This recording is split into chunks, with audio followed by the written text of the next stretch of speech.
I've got my carpet cleaning expert with me, Erik Olson from Safe and Soft Carpet Cleaning. Erik, how are you? Great, Joe. It's good to be here. Yeah, it's great to have you here.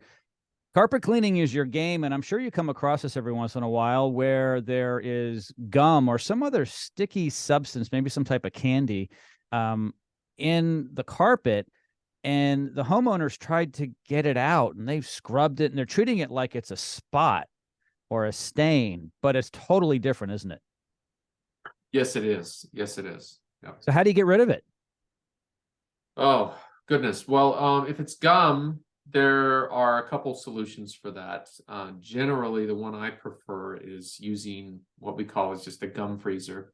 Mm-hmm. It's a compressed can of air. Uh, I'm sure there's like a liquid nitrogen or something like that in there that you spray it on, it freezes the gum, and then you use a bone scraper. That's kind of an interesting tool, or a fish tool, which it's just a specifically designed plastic tool that you would scrape or chip away and kind of chip and get those pieces of gum out while they're hard instead of like soft and gummy, gooey, harder to work with.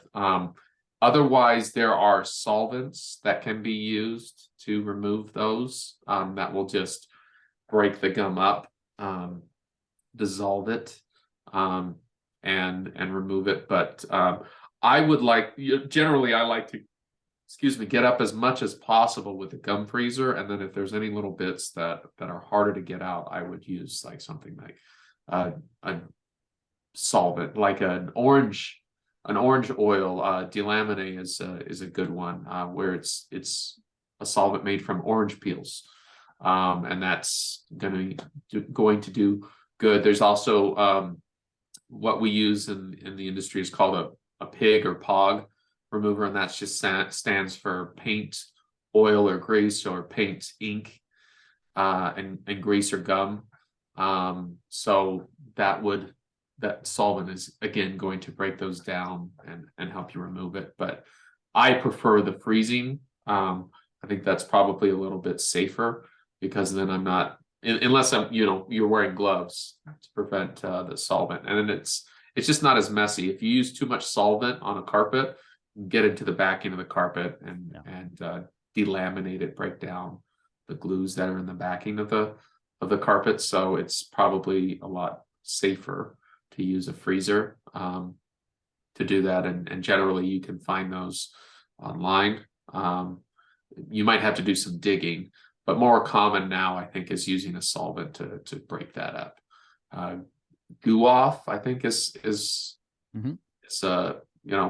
but that can also leave a residue in the carpet that will attract other smaller soils.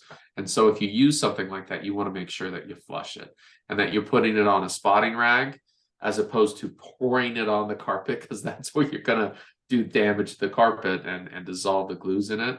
If you're pouring it on, that'll just damage the carpet. But if you put it on a rag and blot and agitate ever so lightly so that you're not damaging the fibers, that will help lift the gum.